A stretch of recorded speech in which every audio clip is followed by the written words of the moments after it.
We're talking about blogging business. And tonight, my guest in studio, starting from James Wamadhai. He is a member of the Bloggers Association of Kenya. Thank you very much for coming. Then we have Samuel Majani. He's the founder of Ghafla Kenya. And Edwin Kiranga, Sales and Marketing Director, Diamond Properties. And lastly, we have Mercy Wanjau, the Assistant Director, Regulatory and Governance at the Communication Authority of Kenya. Thank you, ladies and gentlemen, for coming. Before we talk about blogging as business and, of course, what comes with blogging, so to say, the dangers and the advantages of blogging as an alternative to the traditional media, let's take a look at some development in news this afternoon or this evening. And blogger Cyprian Nyakundi is facing a likely 4 months jail term if he fails to pay a fine of 300,000 shillings. Nyakundi is said to have skipped hearings where he is accused by Safaricom Chief Executive Officer Bob Collymore of publishing defamatory information against him. Last month, High Court Judge Lucy Njuguna issued a warrant of arrest against Nyakundi, stating that he should be arrested and presented in court so that punishment can be meted out against him. The judge had late last year found Nyakundi to have acted in contempt of court for publishing information about Safaricom Chief Exec. The blogger failed to appear in court several times for the case and was at one time summoned to explain why he continued to publish alleged defamatory information after an order had already been issued stopping him from doing so. Those are pictures from the court earlier this afternoon. Of course, this is not even the case proper, touching on Safaricom Chief Executive Officer Bob Collymore and Cyprian Nyakundi. This is just the contempt of court. After he appeared in court and told court that what he's been doing on his blog is actually fair comment, and he went ahead to continue publishing. So this is what this case was dealing with, and of course he has been absent from court. He's refused to attend court. So today he was given either 300,000 shillings or an alternative of 4 months in jail. Gentlemen and lady, let me start with that, and let me put this to the Bloggers Association. One of your members, is he a member first of the Bloggers Association? No. He's not a member? No, he's not a member. You cannot comment on his case? Of course I can't. All right. But this is widely what we want to discuss this afternoon or this evening, and specifically in relation to how blogging has affected business. Do you agree? Let me start with Mercy now that he's not a member of BAKE. Do you agree that blogging is an alternative to traditional media? Absolutely, it is. And in fact, I think we haven't seen anything yet, because before news happen, the citizen now, through the information communication technology explosion, has become a journalist of sorts. So now we have witness journalists, we have bloggers who do not have the content that they have edited before it hits the mainstream. Before any news hits mainstream, so many lose the opportunity, and they have now found expression through this other platform, through blogging and the like. So indeed, it is legitimate to say that it is a new platform. It's a very forceful platform, because unlike mainstream media that is one-to-one, when you go on the internet, it is one-to-many. It also carries the capacity for anonymity. So it is then possible to say things, truthful or not, and not get caught because you do not know who is saying it. So it presents a new force, a new platform, and I think it would be legitimate to say that any business looking to the future must consider that platform as a veritable medium that they have to contend with as far as their branding is concerned. Okay, I think we'll get into the substance of what you have said in relation to it being alternative, but the fact that anonymity is exercised therein, and of course the inability to know who's behind the keyboard, so to say, and how that has affected especially the corporates, because a lot of corporates are now alleging that bloggers are extorting them, and there is a lot of blackmail, behind the keyboard and the rest. So we'll get into that. But let me give this now to Edwin. Do you believe, and if you believe so, where do you draw the line of credibility between blogging and traditional media? First of all, just blogging as a means of communication has changed the way we do our business. As a business, they normally say how you appear online is basically the suit you wear, and you can either choose to change and adopt the modern one, which is the stylish social media communication, or choose to stick to the old and past, where probably again you won't be moving with the current trend. The young buyer, the young purchaser with the power purchasing needs trendy businesses. They want to see what's your Facebook page like, what's your Twitter account like, what's your LinkedIn account like. So for businesses, we've really reaped a lot. For those of us who really adopted the new trend, have really reaped a lot in business. But also to a given extent, as you've said earlier, we've actually suffered enough or massive losses from bloggers. So for us as businesses, we can't really come against it, but it's a matter of now getting to draw the line between how do we participate in it, and to our viewers or to our consumers out there who will keep on consuming this content from social media, where do they get to draw a line of verification between what is right, what is authentic, and what is not justified.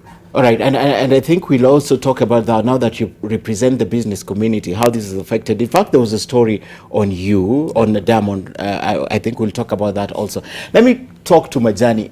Personally, stories on Ghafla have touched on me. I've never received a single call from Ghafla to verify this information. But it's not only me, it's a lot of people. The information is out there. And this is how bloggers and blogs make their money? Now, that's the thing. I feel like so far blogs have to hold their hands up and admit that it hasn't been the best in terms of editorial control, you know. But we have to look at why is it this way. You know, nobody grows up saying, okay, one day I'm going to write crap for a living, you know. So it's that way because of circumstances that have led to this. What I can say is, if you look at the history of blogging in Kenya, you find that blogs have started out as very small outfits, most of them. You have maybe a 1 or 2 man show running on basically sweat, you know, not having investment, not having clients, and basically having to sing for their supper. Now, what happened in such cases, most of the blogs decided that, okay, we are just going to look for hits, you know, so that we can get the numbers and then we can get advertising on top of those numbers. You get?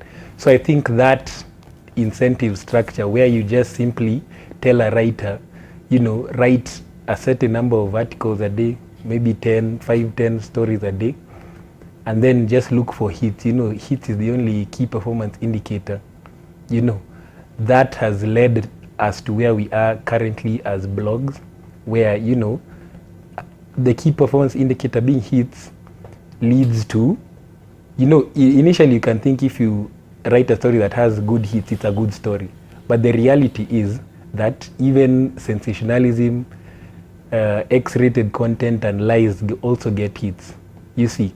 So I think it's up to us as bloggers to sort of change the key performance indicators that we give to our writers, because the honest truth of the matter is also advertisers would also like to advertise themselves on credible sources of information. This is a question I'll also put to James. At what point do you decide that it's now not about the information that I put outside there? This is to you first, Majani, before James answers. At what point do you decide it's not about the information I put outside there anymore as an alternative to the traditional media? It's also about what I get in as a result of this information I put out. So, like I told you, you know, the unfortunate truth is that, you know, advertising works hand in hand with numbers as well. So there's also that desperation where someone starts as a very small outfit, no funding, no clients, no connections of any sort, you know, and they have to get those hits somehow. Of course, you'll start out with good intentions, but eventually any blogger ends up finding out, okay, if I put some crazy headline or if I write some crazy story, then I'll get those same hits that I'm looking for, you know. And I think that sort of desperation has also fueled a lot of what we see in the blogosphere. Okay, James. I will slightly disagree with, not disagree. I feel that bloggers who feel that kind of pressure that Majani is talking about are in certain topic areas. For instance, you won't see someone in fashion, you know, having, you know, I mean, writing content, you know, that is, you know, inflammatory for hits. You won't see someone in, for instance, in lifestyle doing stuff like that.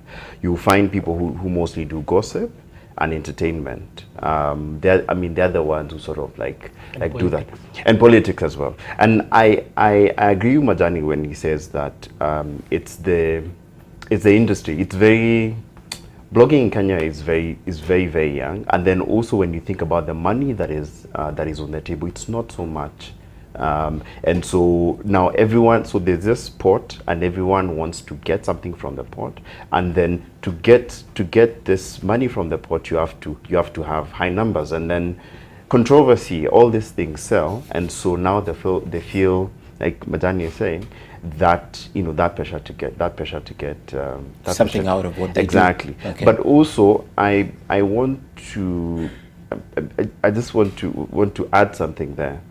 I feel that also we need to, when you talk about bloggers do, Kenyan bloggers do, I feel it's a conflation of we have very many, we have about 15,000. The people who either do this sort of content, which is inflammatory, defamatory, etc., allegedly, are a minority. When you think about it, I mean, they're in the 5%, and that's very high. And so we have many other people who write fantastic content, and they're not getting any attention, any mention whatsoever, and we only talk about the people who are writing content that we don't like. And I feel that we need to give credit where it's due, and then of course if someone has done something wrong, then we can say blogger X. Okay. Not so Kenyan you bloggers. don't want people to be put in this in the single pot, and then we say all bloggers. But you mentioned 15,000 bloggers. Yes. The bloggers that are known in Kenya pretty much fall below the 10 mark. You know that? Let's say 100. 100 that are well known. Yes. All right. I'm interested in the fact that what you do has a direct correlation with what businesses do, and of course CAK and the manner of control. First, do these people get checked with the same law the traditional media get checked with? Well, I would say yes and no, because the traditional law took care of the traditional mainstream media. But with the emergence of converged technologies and innovation, things that were not previously anticipated came about. But having said that, we have the guiding principles in the Constitution, which, while they promote freedom of expression in a democratic space, qualify it at some point and say that even while you're expressing yourself under the freedom of expression principles, you must protect the rights of privacy and a good name for individuals. And here I would say individuals as natural persons and also as corporate citizens, the businesses that we speak about. So because of that, the same way you conduct yourself, as my colleague said, the same way you wear a suit on the street is the same suit you will be expected and required to wear online if you're to carry the same dignity, the same respect, the same esteem that you conduct and command when you're offline. So in that sense, I would say, yes. The rules are the same. The platforms may be different. Okay. Yeah. But strictly, do they have an act, for example? No, they do not. Or within the Communication Act? No. Strictly a clause that checks them? No. As a general principle, Kenya promotes internet freedom and freedom of expression, and because of that, Kenya has adopted a light touch approach. Okay. What that means is that we will look to you to self-regulate yourself. We will look to you to exercise reasonability, practicality, and a common sense approach. Okay. What you would do offline is what you do online. So the principles will bind you, but there are no actual rules and regulations. And do you think that's what they've been hiding behind? It could be, but I think there's some very good efforts that are coming up. Yeah, for example, Bake. For example, Bake is coming up with them. I'm sure he can say a lot about that. And together then we would work, because we do have principles that can be interpreted and stretched into that space. All right. The thing about it, I just want to a quick comment. So every Kenyan blogger is a Kenyan citizen. and so they exist within the Kenyan laws. For instance, if I was to defame Majani, there are laws that exist that he can use to take me to court. If I did something criminal online, right, there are laws that exist because I am the same. See, the online space is not another. It's not space. Not another world. Exactly. Yeah. So I am still there. I'm still Wamathai. Okay. And if I do something wrong, it still applies to me. So, and that's what I was saying. We kind of need to apportion blame. For instance, if you feel that I have injured you in some way, then you need to go to court. The same way some bloggers are in court, you need to go to court and seek redress. All right. I have a reaction to that, Ken, because talk about Evening Post, Daily Post, who have a major following. Actually, they're the ones who really ran out the first article in July last year about my project. At that particular time, so I'm busy trying to Google through, find exactly where are these people, if I was to hold them accountable and take them to court, because it's already trending, it's in media, people are spreading it on WhatsApp. That's the only time you get to realize it's an anonymous blog. But exactly. the plight of the consumer out there, who is the reader of this information, has no clue whatsoever that Evening Post or Daily Post is an anonymous blog. So we'll talk about the few non-bloggers who we can hold accountable. But how about the anonymous bloggers? And the ones that can come out, like Majani, who is a founder of Ghafla. It's very interesting, and I'll mention several examples, Majani. I have had an issue with the blog. And when I went to court, I was told you have to get the person behind this blog. Yeah. And it's impossible, and that's something that is shared across. Wandia Njoya says blogging is for people locked out of our very rigid Kenyan institutions. I have no apologies to make for blogging. Would you agree, Majani? Personally, I feel like there's no blog, especially one that makes money, that is completely anonymous. I honestly feel if you put the effort, you'll get in the face to to find the founder, you will find. You probably need a tech savvy person on your side. You know, for example, in my case, Ghafla once exposed the owner of Daily Post, so you can just ask they did. who it is. They you did. know. But even then, we didn't believe that he's a real owner. So you see, but it was a smoke and gun evidence, you know. So that's the thing. When it comes to anonymity, I don't think, especially if the blog is making money, that you can have complete anonymity, because you have to register for certain services and you have to put your name here and there. You get your details here and there. So someone always leaves a trail. It's just, I guess people are not determined enough to find it. trail. But as we take a short break, a reaction to this is maybe to CA, who are supposed to be the regulators in all this. Given the fact that we're really trying a lot as business communities to probably create employment, market our name out there, because they normally say bad news spread like bushfire. So you find mostly you go to the global map, you realize even our own diasporans out there know Kenyans to be that place of corruption, that place of, all manner of bad things. So you have a company that's really trying so much to, bring back the investor confidence and tell them, listen, don't just listen to the other bad things you hear about Kenya. We have these good investment channels coming up and you can actually trust in them. But you realize you've done all that, then you move 2 steps forward, then you have an anonymous blog coming in to take you 10 steps backward. My question to Sia is, what are we likely to do for such to ensure that, we put an end to it? Because at the end of the day, you have your daughter, you have your son, you have your niece out there who's out of employment because of that particular blog. A difficult question, but a question that we really want you to ask, to answer, but that after a short break.